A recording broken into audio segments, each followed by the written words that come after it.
Kovotojų kelias ten žadina žygiui, laimėjimui kelią, laisvuosius tarybų vaikus.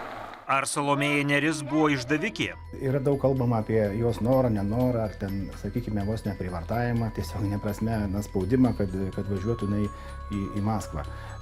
Šaltiniai visi rodo, kad jinai iš tikrųjų tikėjo tuo, ką darė. O gal tiesiog suklaidinta poetė? Sovietų Sąjungos ambasada, iš tikrųjų, kaip paliudyta daug atsiminimų, jį veikė labai meistriškai, labai gudriai, viliodama rašytojus iš pradžių dar nepriklausomoje Lietuvoje, kultūrinę savo atmosferą. Kokia ji buvo asmeninėme gyvenime? Jautri buvo labai motina. Sakė, ašaras nusisukdavo, kad nematyčiau, aš sako, dažnai verkdavo. Ten Rusijoje labai pergyveno, daleiskim, buvo Velykos, tai mama sako, nudažė žirnių spalvotai. Kita tema – pokalbis su rašytoju Herkumi Kunčiumi. Taip kaip Tarybų Sąjungos sekso nebuvo, tai buvo viena irgi iš galimybių išlaisvinti savo seksualinę energiją.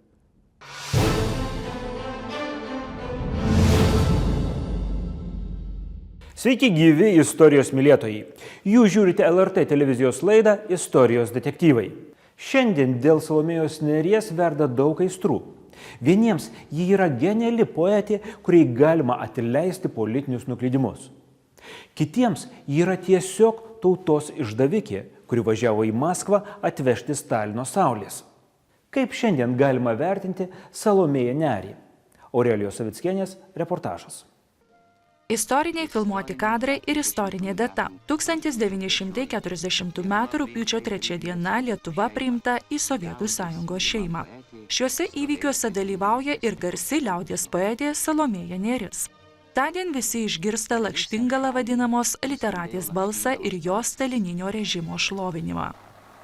Didvyrių kelias, kovotojų kelias, ten žadina žygiui, laimėjimui kelią, laisvuosius тарибу vaikus. И вот земля заговорила разливом мощных голосов. Бурлит в них молодость и сила, ломая прошлого засов. Maskva karo metais priglaudė poetę, o ši atsilygino savo atsidavimu. Nuo tada Salomėja Nėris tapo garbinama tarybinėje valdžioje ir smerkiama nepriklausomoje Lietuvoje. Nuo tada kyla klausimas, kas ji – auka, naivuolė ar neišmani politikė, kuri taip ir nesuprato, ką darė. O gal suprato, gal sąmoningai šlovino Staliną ir troško gyventi tarybinėje Lietuvoje. Ar gyvenimo saulėlydyje ji praregėjo, ar atgailavo? Klausimai, kuriuos šiandien keliame ir ieškome atsakymo bandydami suvokti, ar tikrai Salomėja Nėris buvo tautos išdavikė. Viena jos bičiulė, Lena Vilčinskaitė, jai dar Trečio fronto laikais pasakė, rašė laiške, tu esi geras žvėris, tave visi medžioja. Tai tebesitęsia iki šiol, gero žvėries medžioklė. Nesuprantama taip draugams ir neperprasta asmenybė, tiek prieštaravimų viename žmoguje. Bandykime surasti šio siūlo pradžią ir atsakymą į klausimą, kas pastūmėjo Salomėją Nėrį rinktis tokį kelią, kodėl ji pasuko į trečiafrontininkų gretas. Mes norime ieškoti naujo kažko, naujų vėjų, naujų kelių. Na ir čia, sakyčiau, Nėris, kurie iš tikrųjų turės ir tam tikras ambicijas, ir norą, ir labai bus talentinga, ir pripažinimą, kurie sieks. Na ir jinai tiesiog eina kartu su tais kitais trečiafrontininkais. Tai nebuvo kažkokia išimtis, žvelgiant į apskritai vakarų Europos ir rytų Europos intelektualų kelius. Ne vienas yra liudijęs, kad kairiosios idėjos tuo metu buvo labai patrauklios. Salomėja Nėris jomis susižavi juk vakarų Europos centruose. Vienoje pirmiausia jinai susiduria su ten atsidūrusiais kairiaisiais Kaziu Boruta ir jo bičiuliais. Paskui Paryžiuje ta aplinka taip pat buvo pilna būtent kairiojo maišto idėjų. Salomėjos Nėries motyvus galima nuspėti skaitant panašaus likimo lenkų poeto Aleksandro Vado atsiminimus. Jis buvo vienas iš tų, kurie 1939 metais prašė Sovietų Sąjungos, kad prie jų būtų prijungta tuo metu Lenkijai priklausiusi vakarų Ukraina. Ir jau 70-ame dešimtmetyje savo pokalbiuose Mano amžius liudijo tą savo patirtį, kas jį pastumėjo tokiu keliu, išdavystės keliu. Ir jis kalba apie tai, kad iš tikrųjų tarpukario Europa atrodė, vakarų Europa ir kartu ir Lenkija, jo valstybė, atrodė iš tiesų labai dažnai kaip fasadas, kuris nebeslepia tikrų vertybių, kurio vertybės yra tuščios. Jis kalba apie nihilizmo pojūtį, apie tai, kad ta tarpukario Europa yra labai veidmainiška. Ir apie tai, kad tie rašytojai, intelektualai, kurie ieško tam tikros išeities, ieško naujo tikėjimo, jos labai lengvai prisitraukia komunizmas. Naujo tikėjimo paieškos Salomėją Nėrį atveda į trečiafrontininkų gretas. Tada ji ir pareiškė, kad sąmoningai stojanti prieš darbo klasės išnaudotojus ir visą savo darbą nuo šiol sujungia su išnaudojamųjų masių veikimu. Manoma, kad tai nėra jos vienos parašytas tekstas. Galvojama, kad prisidėjo ir kolegos jo, trečiafrontininkai, bet kurie matyt irgi norėdami išgarsėti, taip pat buvom suinteresuoti, kad tokia jau pagarsėjusi poetė kaip Salomėja Nėris dalyvautų jų tarpe.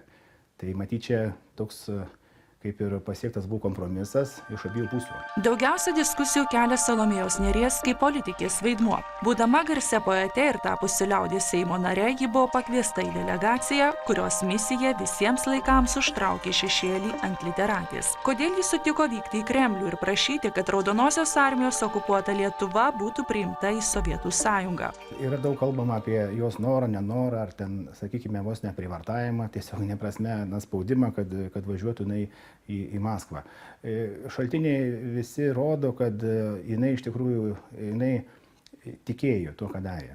Salomėjos Nėries pasirinkimas rašyti poemą apie Staliną, rašyti bolševiko kelią, vykti į Maskvą su delegacija, būti Liaudies Seimo deputate ir toliau eiti tuo keliu, jisai vis tiek rodo nuoseklumą.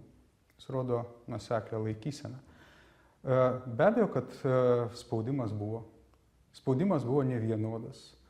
Sovietų sąjungos ambasada, iš tikrųjų, kaip paliudyta daug atsiminimų, jį veikė labai meistriškai, labai gudriai, viliodama rašytojus iš pradžių dar nepriklausomoje Lietuvoje, kultūrinę savo atmosferą, iš tikrųjų tokia beveik tokio literatūrinio salono, su filmų peržiūromis, su gausiomis vaišėmis, su draugystė, bendravimu, rodydama dėmesį tiems atstumtiesiems, kurie iš tikrųjų jautėsi atstumti tuomet. Propaganda, naivumas, maištas, siekis praturtėti ar aklas tikėjimas. Kas visą esybę verčia Salomėją Nėrį garbinti komunistų stabus ir jiems rašyti eiles?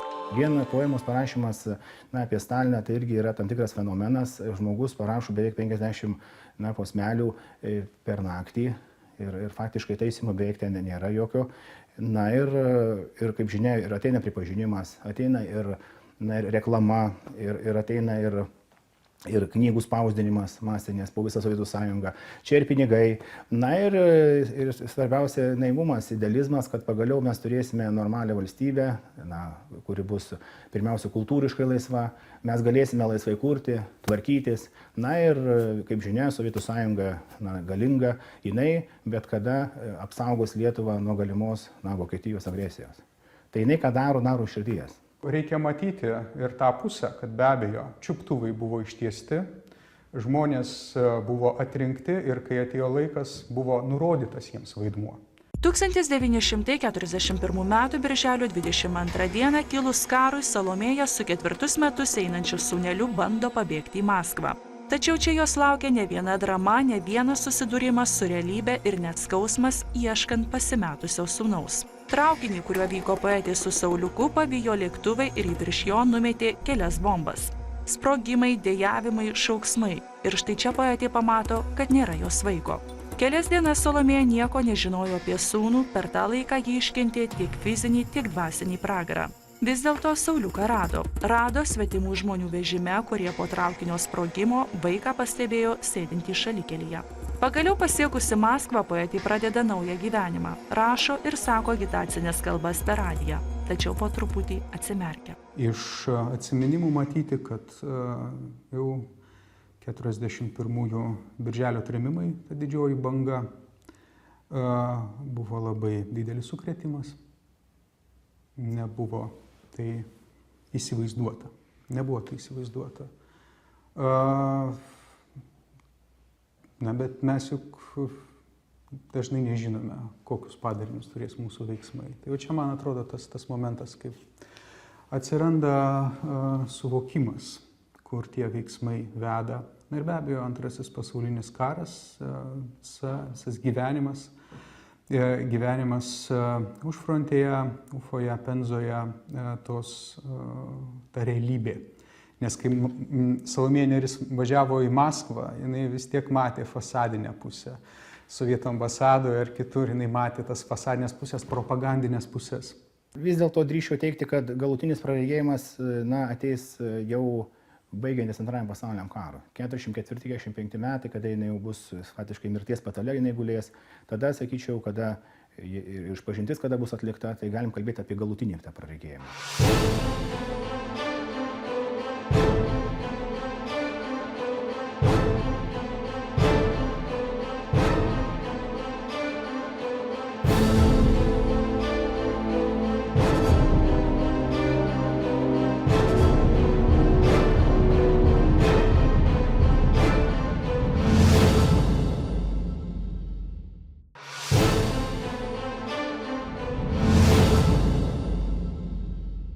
Tūkstantis 1944 m. rugsėjo pabaigoje Nėris grįžta į Lietuvą. Karas eina į pabaigą ir vis labiau parodo Sovietų Sąjungos realybę, o ne fasadinę pusę.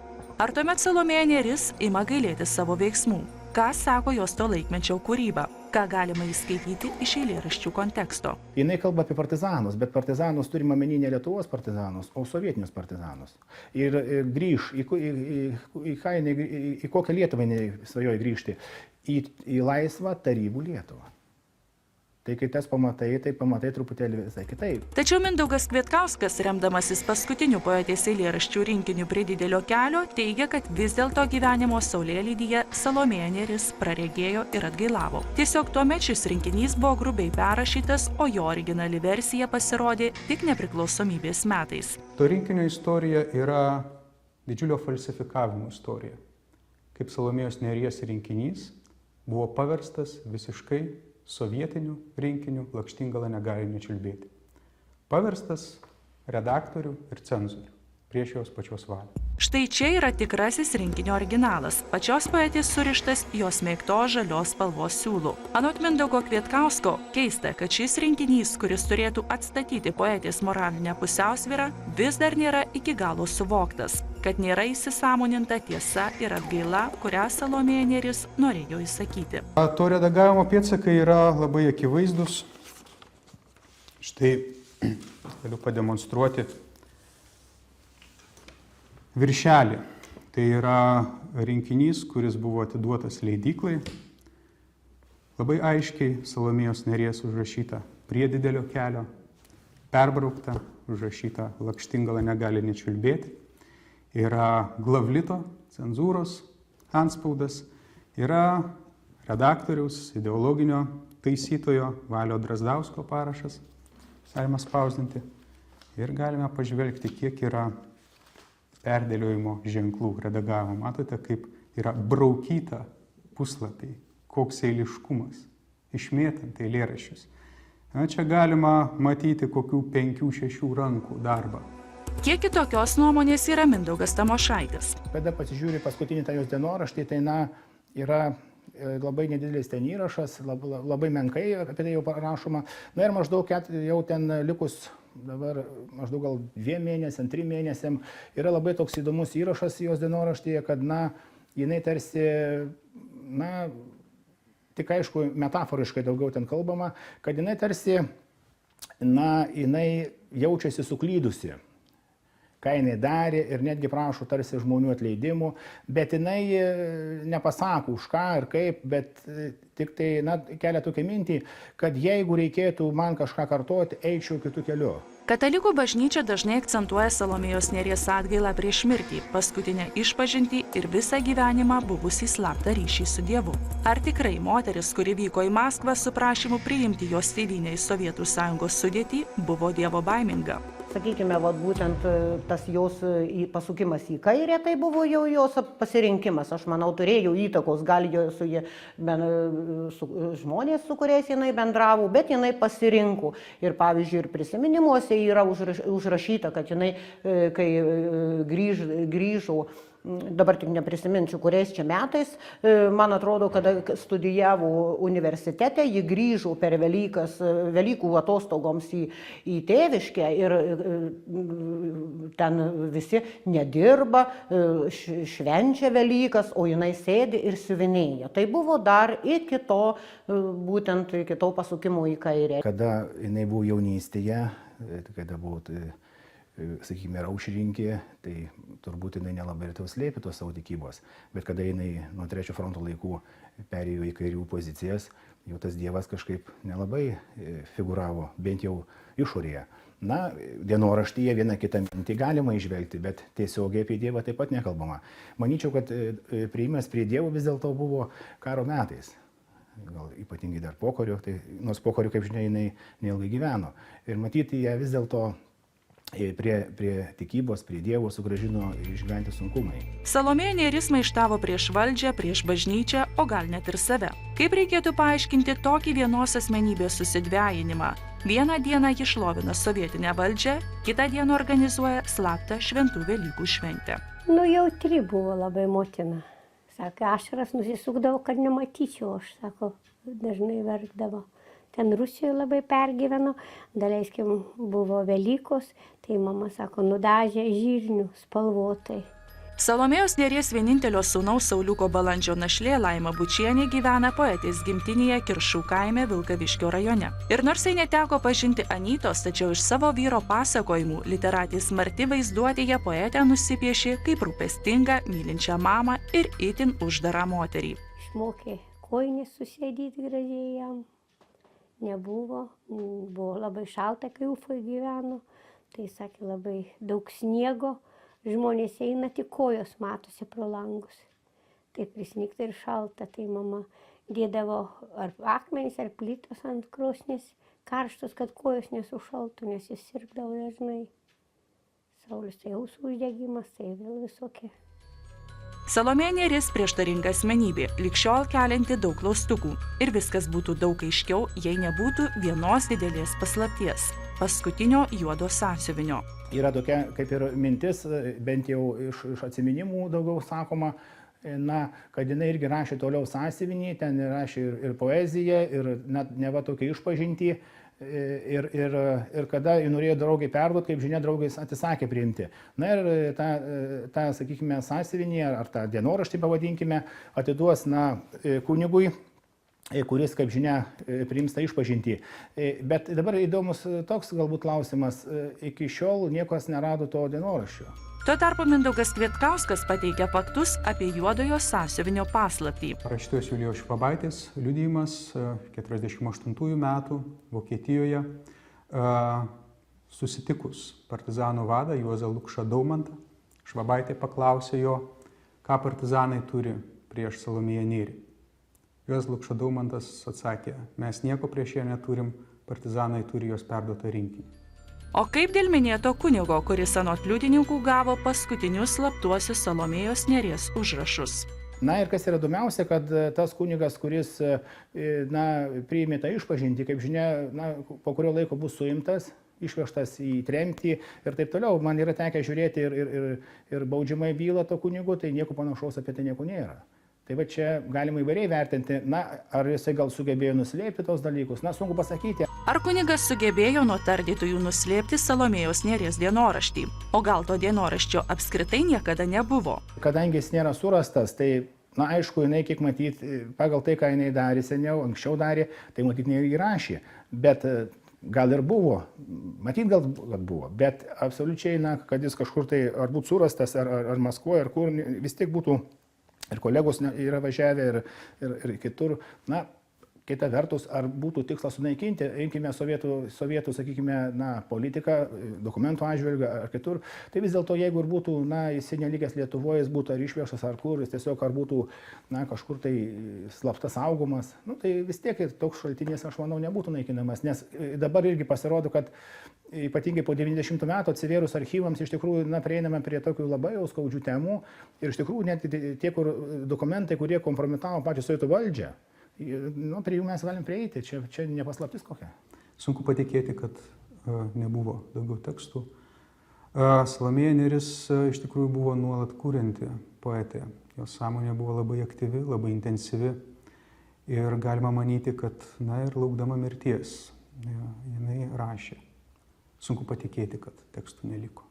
Tiesiog žinant jos poetinį talentą, sunku tikėti, kad tų tekstų nebuvo. Nemažiau intriguoja poetės mirties išvados – kepenų vėžys. Šią oficialią versiją artimieji netiki. Jūs minėjot, kad Saulius kalbėdavo, kad mamos mirtis buvo pagreitinta. Taip tėvas sakė, jau, nes kažkada tai kremliau porbatėlis, pasijuto blogai ir 3 mėnesiai jos neliko. Įtarimų kelia ir tas faktas, kad 3 trečiafrontininkai miršta vienas paskui kitą. Salomėja Nėris 1945, Liudas Gira 46, Petras Cvirka 47 metais. Visai neseniai pavyko ypatingajame archyve vartyti Petro Cvirkos mirties bylą. Ten yra tiesiog nurodyta, kas kaip ir. Ir vienas iš tokių dokumentų buvo nurodyta netgi, kad buvo atliktas tyrimas, ar nėra šitas, ar Cvirka nėra nunuodytas. Ir buvo profesoriai tyrė, ten grupė visa žmonių, taip. Ir finale buvo prieitos išvados, kad iš tikrųjų, tokio nunuodimo yra. Tai matyt, kad vis dėlto, kaip ir Cvirkos atveju, kaip ir Nėries atveju, matyto nunuodimo kaip ir nebuvo. Tai tuomet tiesiai klausime, kaip vertinti šią asmenybę, ar ji buvo tautos išdavikė. Kaip politikė vis dėlto reiktų labai vertinti, sakyčiau, gana griežtai. Mes turim pripažinti, kad 40 metais vyko kolaboravimas. Tai yra bendradarbiavimas su priešu, pasitarnavimas, tėvynės išdavimas. Mes apie tai turim kalbėti. Mes neturim užmiršti vieno svarbiausių galbūt faktų. Nėris nebuvo ne tik poetė. Poetai, kaip žinia, gali, sako, jos kartais ir sunku suprasti, gali garbinti vieną santvarką, kitą santvarką, bet reikia kalbėti apie poveikį. O poveikis buvo milžiniškas, aišku, kalbant vieną apie poemą pačią, bet yra svarbiausia, kad jinai tuo metu buvo ir politikė. Jinai jau, kaip žinia, 40 metais Liepos viduryje buvo išrinkta į Liaudės Seimą. Tas Liaudės Seimas, kaip žinia, nebuvo demokratinis, falsifikatas buvo taip. Ir jinai važiuoja kaip jau tarybų Lietuvos, sakykime, sovietų atstovė, deputatė, važiuoja į Maskvą ir prašo, kad Lietuva, būtų priimta į Sovietų Sąjungos atžvilgiu. Tai Salomėja Nėris yra tikrai labai didelės kaltės, bet ir didelės atgailos žmogus. Ir tokių figūrų, perėjusių per visą tą sovietmečio išbandymą, per 20 amžiaus vidurio tragediją, nelabai ką daugiau galima atrasti, kurie taip leistų mums suvokti tragediją, kuri įvyko tuo metu. Tai Salomėja Nėris yra tragiška figūra. Taip, didelė kaltė, didelė tragedija, bet ir dvasios judesys po to. Negalima to paneigti. Pasmerkti ar išteisinti, ką pasirinksite, spręsti jums. Ir pavyzdžiui, jeigu mes reikėtų dabar lyginti Knutą Hamsuną, vokiečių, tai yra, atsiprašau, norvegų rašytoją, tai mes matytume, kad jis irgi tarsi yra nusikaltęs norvegų tautai, bet ką jis padarė, jis jokio politinių pareigų neužėmė. Jis tik tai karo metais pašlovino Hitlerį. Vien dėl savo kalbų, dėl išspausdintų straipsnių, jisai paskui sutrauks nemalonę norvegų tautos. Bet jeigu palyginam tuos žmonės ir Hamsuną, tai sakyčiau, Hamsunas iš tikrųjų yra čia mažiau ko nusidėjęs, o šitie žmonės dėja vis tiek turėjo matyti, suprasti, ką jie daro, nes vis dėlto čia jau sprendimas yra labai griežtas ir, kaip žinia, tai tėvynės išdavimas. Tikrai jokių būdų neįmanoma paneigti tos kaltės, kuri buvo. bet kita vertus neįmanoma paneigti ir kitų dalykų. Tai yra iš tikrųjų prieštaringa figūra, apie ją galima kalbėti su klausimu atvirumu. Nors vertinant Salomėją Nėrį nuomonės išsiskiria, tačiau niekas neprieštarauja, kad tai itin talentinga poetė ir to mes neturėtume užmiršti. Aš manyčiau, reiktų vertinti gana taip logiškai, matyti jos klaidas, klystkelius, o jos kūrybą, ką jinai yra padariusi. Iš tikrųjų reikia vertinti labai aukštai ir mes būkim žmoniški, humaniški ir matykime tuos žmonės su ydom, su klaidom, sakykime, su kažkokiais tai nuopelnais, su sėkme, nesėkme. Daleiskim dailininko paveikslą matom, ar Renoiro, ar vėl kurio, ten tų moterų turėjo aibę. Niekas neprisimena, žiūri kaip į kūrinį, kaip į meną. Mes taip į poeziją taip pat turėtum žiūrėti. Man atrodo, kad Salomėjos ir kitų kairiųjų rašytojų likimas kaip tik tą mums padeda suvokti. Kai mažai savikritikos, tai tas kelias tampa labai pavojingas. Tos savikritikos tikrai pritrūko, tikrai ir Nėriai, ir trečiafrontininkams jos tikrai tada pritrūko. Atsigręžkime ir į save, tuo žvilgsniu, kuriuo bandom kitus įvertinti. Kaip kadaise sakė Viktoras Alekna, Salomėjos Nėries biografas, reikia poetę suprasti, kaip ir kiekvieną žmogų. Reikia laikytis krikščioniškos pažiūros. Neteiskite, kad nebūtumėte teisiami.